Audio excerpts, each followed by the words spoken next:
Lalu ada yang mengatakan, kenapa Nabi meninggal hari Senin dan hari Jumaat? Dia pula ngomong begitu. Macam-macam manusia tu memang begitu. Dicari-carinya tu. Saya bilang lagi, pakai akal juga saya jawab. Apa bedanya kau dengan Nabi? Beda jauh. Nabi itu tidak harus meninggal hari Jumat, hari Minggu pun tak kena azab kubur. Nabi namanya. Dia kan masuk VIP tu. Nabi ni VIP, masuk 4 VIP ni yang tak ditanya malaikat. Para nabi, para wali Allah, anak kecil belum akil baligh, orang gila. Orang gila masuk. Kalau gila betul, dari akil baligh gila sampai meninggal, kan tak dicatat. Tidak ada catatan kotor. Kenapa? Orang gila tak kena hukum, pena diangkat, tak ditulis. Makanya siapa mau lepas azab kubur jadi orang gila.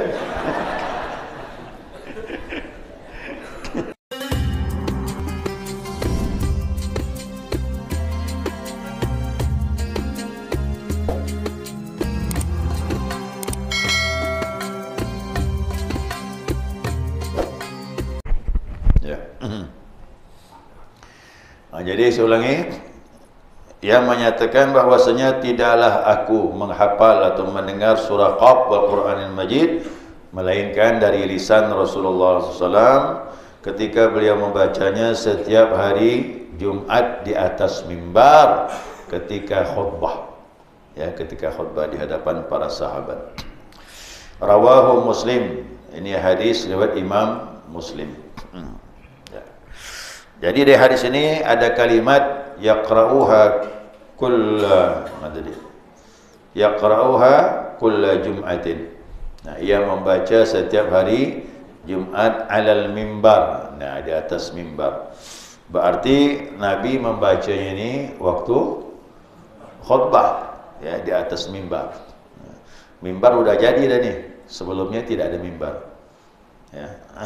Mimbar Nabi itu kan terbuat dari batang pohon kurma, dibuat 3 anak tangga. Maksudnya di sini Ummu Hisham ini telah mengambil beberapa surah,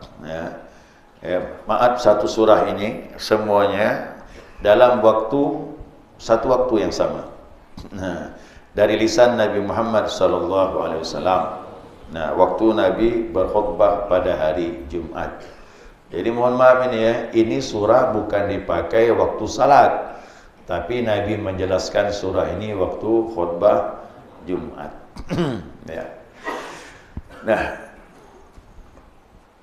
Dapat diambilkan ulama begini, bisa ihtimal, artinya banyak kemungkinan maksud surah ini. Karena kalau dibaca sekaligus panjang surah ini. Apa mungkin Nabi membaca surah ini full, selesai dari awal sampai akhir dalam khutbah? Padahal kemarin hadis yang kita bahas, apa kata Nabi? Termasuk orang yang paham, yang cerdas, pendeknya khutbah, panjang salat. Kalaulah dibaca semua ini, berarti khutbah Nabi panjang. Jadi apa maknanya ini? Jadi ulama berpendapat. Kata ulama menyatakan sesungguhnya Ummu Hisham ini mengambilnya itu per ayat. Satu ayat dibacakan Nabi. Atau beberapa ayat. Jadi tidak full seluruh ayat dibaca Nabi, berarti khutbahnya panjang. Kalau begitu nanti bertentangan dengan hadis sebelumnya, bahwasanya khutbahnya sunnah dipendekkan, salatnya dipanjangkan, kan begitu. Jadi ulama ini berusaha untuk menemukan hadis satu dengan yang lain, supaya tidak bertabrakan.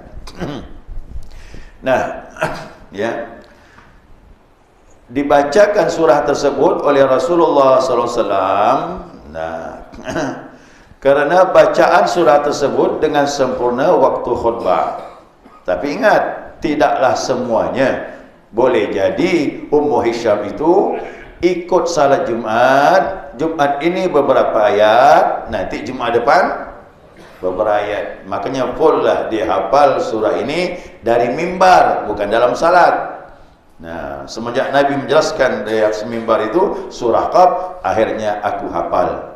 Nah, dia bilang, akhirnya hafal. Berarti sunnah nanti dalam khutbah itu khatib membacakan potongan-potongan dari surah Qaf ini. Sunnah dia. Ya. Ada sebuah khutbah saya dapatkan di bawah itu ditutup dengan surah Qaf. Ada khutbah diambil potongan surah Qaf ini. Karena ya, mengambil berkah lah, tabaruk, mengambil sunnah dari Nabi SAW. Ya. Baik jamaah sekalian, nah Rasulullah SAW ya, beliau memilih dalam khutbah Jumat itu surah-surah tertentu, ya, surah-surah tertentu. Tidak semua surah Nabi ambil. Bahkan salat pun juga begitu. Yang sering salat itu Nabi mengambil surahnya Sabbihisma rabbikal a'la dengan hal ataka hadithul ghasyiyah. Itu yang sering Nabi lakukan. Bahkan pernah bertemu hari Jumat sekaligus Idul Fitri. Ya. Pernah ketemu hari Jumat Idul Fitri. Waktu Idul Fitri Nabi membacanya Sabbihisma rabbikal a'la dengan hal ataka hadithul ghasyiyah. Pagi itu Idul Fitri, begitu Jumatnya itu lagi surahnya yang dibaca Rasulullah SAW. Nah, jadi sunnah Idul Fitri, Idul Adha itu surahnya, demikian juga salat Jumat. Ya.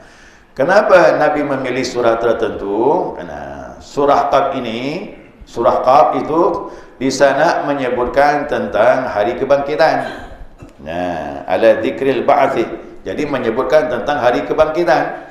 Ingat, hari kiamat jatuh hari Jumat. Maka surah Qaf itu banyak bercerita tentang hari kiamat. Ya. Jadi hari Jumat itu identik dengan keramaian orang berkumpul. Karena kiamat itu begitu, dikumpulkan semuanya. Ya, dikumpulkan semuanya. Apalagi wal maut, surah Qaf bercerita tentang kematian. Maka beruntung orang meninggal hari Jumat. Ya. Hadis Nabi yang menyatakan itu, yang meninggal malam Jumat, yang meninggal hari Jumat lepas dari fitnah kubur. Tuh kemarin Ustaz Usman Ghalibi hari Jumat tuh.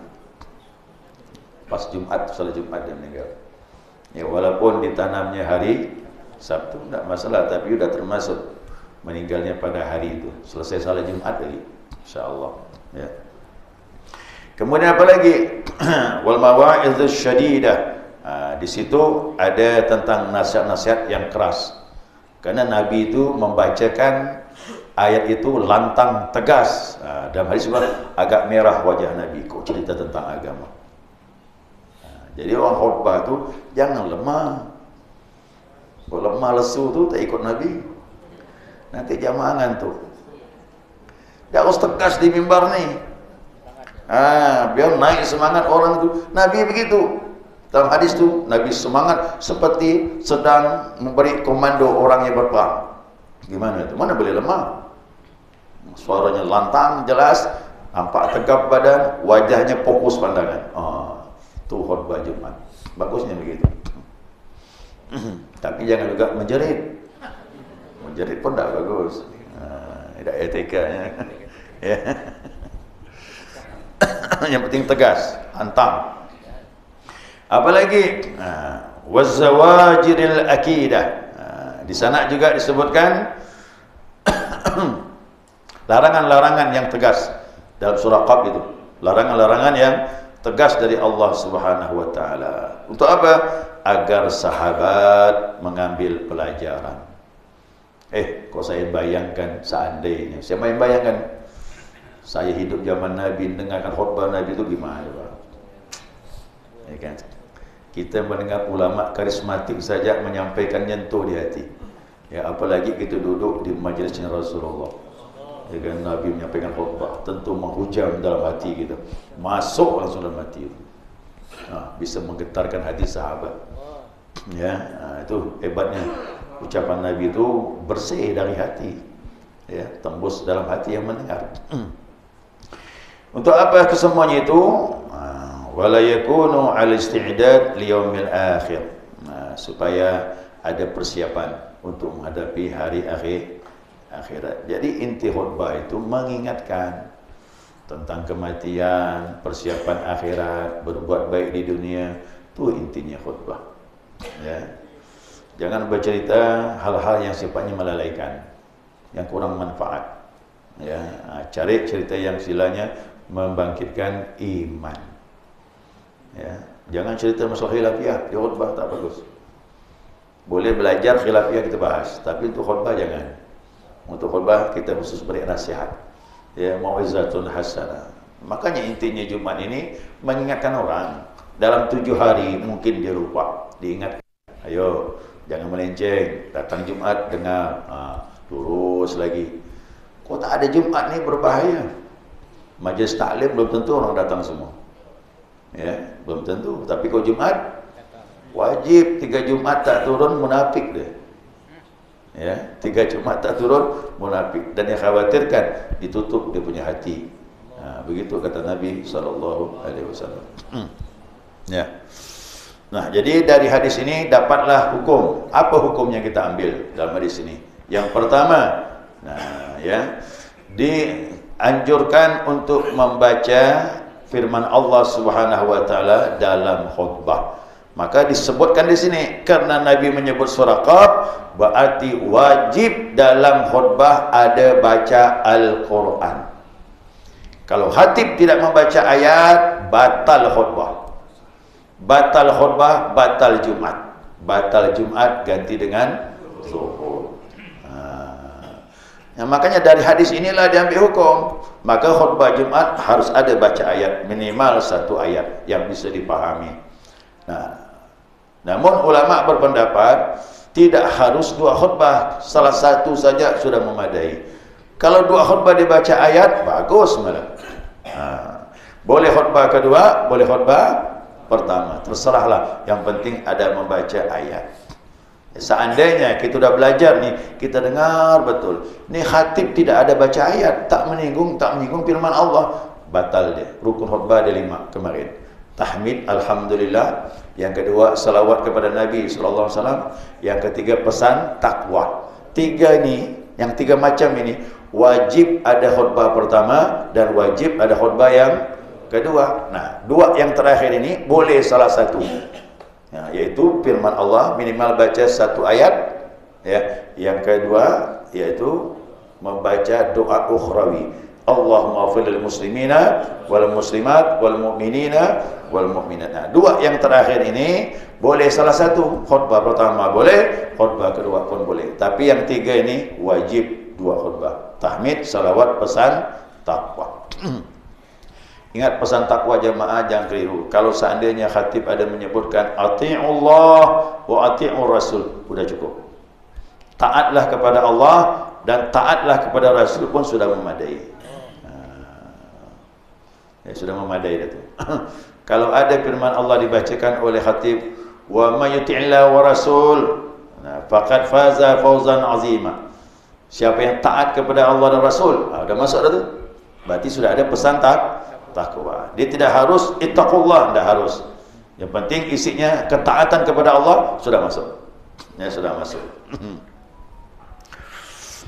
Nah, kemudian yang kedua, ya, yang kedua apa ni?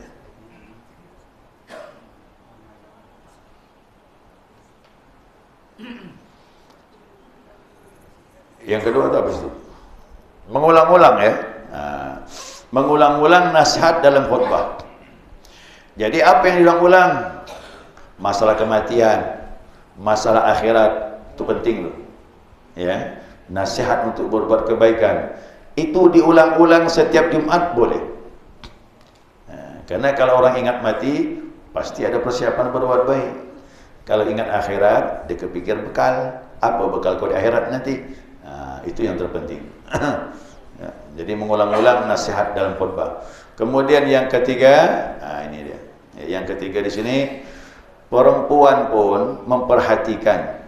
Awal Islam dulu, ya, mereka mendengar langsung, ya, menghafal Al-Quran dari lisan Nabi Muhammad SAW, dinukil dari sunnah Nabi. Jadi Nabi membaca ayat, perempuan pun menyimak. Berarti pertanyaannya, perempuan zaman dulu ikut Jumat tak? Ikut. Dan Nabi tak melarang. Nah, ini kan Ummu Hisham ni binti Harithah ni kan perempuan. Dia mendengar Nabi waktu khutbah, berarti ikut salat Jumat. Nah, makanya timbullah hukum perempuan tidak wajib salat Jumat, tapi boleh. Kalau datang salat Jumat, maka salat Jumatnya, tidak perlu lagi salat zuhur. Nah, gitu. Ini hadis yang jelas sudah ni. Ya, jangan terlalu ekstrem juga. Karena kita lihat di Makkah Madinah tu perempuan ikut Jumat. Ya, kita umrah, kita haji itu, salat zuhur, asar, maghrib, isya, subuh, Jumat pun mereka ikut. Nah, memang sih di sini kita lihat cuma masjid Mujahidin tu. Ya, masjid yang lain tidak. Nah, tapi ingat kalau mereka turun salat Jumat jangan dilarang. Enggak masalah. Ya, dah sah dia. Ya, wallahu alam. Selesai sudah. Mudah-mudahan dapat dipahami. Untuk selanjutnya kita muzakarah. Silakan. Yang tadi ini Nabi Muhammad SAW itu dilahirkan pada hari Senin, sedangkan beliau juga meninggal pada hari Senin. Ini apakah berlaku bagi kita? Bagi kita, kalau kita lahirnya hari Rabu, meninggalnya pun hari Rabu. Lalu penjelasannya begini, kita juga kepengen meninggalnya hari Jumat atau malam Jumat. Nah, ini fitnah kubur ini yang bagaimana? Apakah fitnah kubur atau siksa kubur? Ya. Nah, ini mohon penjelasan dulu. Ya. Assalamualaikum warahmatullahi wabarakatuh. Itu urusan Allah. Ya. Kapan kita meninggal, hari apa kita meninggal, di mana ditanam, urusan Allah. Bahkan Nabi Allah menyatakan dalam Al-Quran itu, ya, wa bi ayyi ardin tamut, dia tidak tahu di bumi mana dia meninggal. Begitu kata Allah. Ya, apalagi harinya. Mana bisa kita milih hari? Ya Allah, matikanlah aku hari Senin. Susah juga tu. Ya Allah, meninggalkan aku hari Jumat. Itu takdir. Hari apa kita meninggal, takdir. Maka takdir ini tidak ada pilihan. Allah yang menentukan. Nah, makanya kalau ada orang yang meninggal hari Jumat, itu takdir. Ada juga orang bilang, Pak Ustaz, ada tuh orang preman tuh katanya meninggal hari Jumat. Kau ini ngomong betul-betul lah sikit. Ya kan, jangan sampai kita ini membuat masalah, cari-cari masalah. Jadi seolah-olah kita menentang hadis Nabi SAW. Nah, pertama, ucapan kau bisa bertanggung jawab enggak? Nah, itu pertama, jangan main-main dengan ucapan. Nah, yang kedua, kalau memang dia meninggal hari Jumat, kita kenal dia sebagai preman, mana kita tahu akhir hidup orang? Ada yang tahu? Siapa tahu akhir hidupnya bertobat. Kita ni maaf, manusia ini mengecap tu orangnya udah preman terus. Mana kita tahu, mungkin dia bertobat. Macam di masa Nabi Musa alaihissalam begitu. Preman, super preman dah, semua maksiat dikerjakan. Sampai orang kampung menolak, meninggal pun mayat dibuang tempat sampah. Karena terlalu bejat kehidupan dia. Tapi Nabi Musa lagi bermunajat, disuruh turun tempat munajatnya. Ambil hambaku, kata Allah, di tempat sampah itu. Ambil Nabi Musa, orang kampung heran. Nabi yang ambil mayatnya, Nabi yang memandikannya, Nabi yang mengkapankannya. Jadi orang kampung tinggal mandang, bingung. Mereka tahu ini orang maksiat, tapi kenapa Nabi Musa yang mengambilnya? Selesai ditanam apa itu ini, orang kampung pun datang dengan Nabi Musa alaihissalam, ditanya, ya Nabi Allah, apa masalahnya? Kami tahu dia orang maksiat. Ya, aku lagi munajat sama Allah, disuruh turun sama Allah, ngambil mayat ni. Ini orang sudah bertobat akhir hidupnya. Dia datang minta maaf satu pintu ke pintu, tapi manusia tak memaafkannya. Lalu dia berkata dengan Allah di padang pasir, ya Allah, aku akui aku banyak salah. Aku minta maaf untuk menunaikan hak manusia, tapi mereka tidak memaafkan, ya Allah. Aku datang kepada Engkau. Aku anggap Kau lebih baik dari mereka, ya Allah. kau pasti terima dosa-dosa aku ni. Diampuni oleh Allah. Nah, makanya kita jangan terlalu bejat. Ya, Allah tak seperti itu. Ya, berakhlak dah dengan akhlak Allah Subhanahu wa taala. Takhallaqu bi khuluqir rahman. Berakhlaklah dengan akhlaknya Ar-Rahman. Apa tu Ar-Rahman? Allah pun tak marah. Orang maksiat yang sekarang tu masih Allah beri hidup, dapat rezeki. Nah, ya. Jadi kita jangan sampai berlebihan. Ya, yang berlebihan. Nah, jadi kalau memang dia bertobat akhir hidupnya, maka kita tahu ditakdirkan meninggal hari Jumat. Allah alam, itu urusan Allah. Kita jangan cari-cari masalah. Itu masalah kita buat sendiri. Kita tak faham hikmah yang terjadi. Ya, tak faham gitu itu. Jadi jangan cari-cari minta hari Jumat meninggal. Susah juga, takdir kan? Itu Allah punya kehendak seperti itu. Lalu ada pula orang bilang, Pak Ustaz, meninggal hari Jumat lepas fitnah kubur. Apa fitnah kubur? Pertanyaan bukan nakir, mudah dijawab. Lepas adab, itulah fitnah kubur. Kau dua ini lepas, aman lah. Ya, lepaslah tuan. Lalu ada yang mengatakan, kenapa Nabi meninggal hari Senin dan hari Jumat? Dia pula ngomong begitu. Macam-macam manusia tu memang begitu. Dicari-carinya tu. Saya bilang lagi, pakai akal juga saya jawab. Apa bedanya kau dengan Nabi? Beda jauh. Nabi itu tidak harus meninggal hari Jumat, hari Minggu pun tak kena azab kubur. Nabi namanya. Dia kan masuk VIP tu. Nabi ni VIP, masuk 4 VIP ni, yang tak ditanya malaikat. Para nabi, para wali Allah, anak kecil belum akil baligh, orang gila. Orang gila masuk. Kalau gila betul, dari akil baligh gila sampai meninggal, kan tak dicatat. Tidak ada catatan kotor. Kenapa? Orang gila tak kena hukum, pena diangkat, tak ditulis. Makanya siapa mau lepas azab kubur jadi orang gila.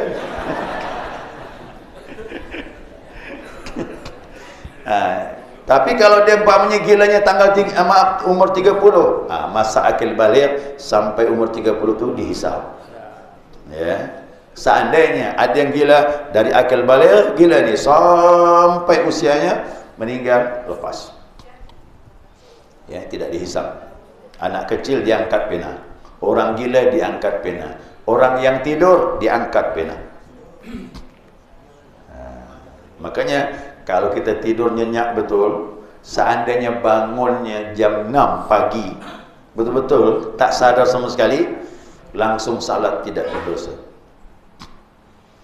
Tidak berdosa. Orang tidur macam mana? Yang berdosa itu bangun azan subuh, Allahu Akbar, Allahu Akbar, udah terbuka mata ini, tidur lagi, itu kena tu. Ya, itu kena. Ya, selesai sudah ya. Wallahu a'lam. Subhanakallahumma wa bihamdika asyhadu an la ilaha illa anta astaghfiruka wa atubu ilaik.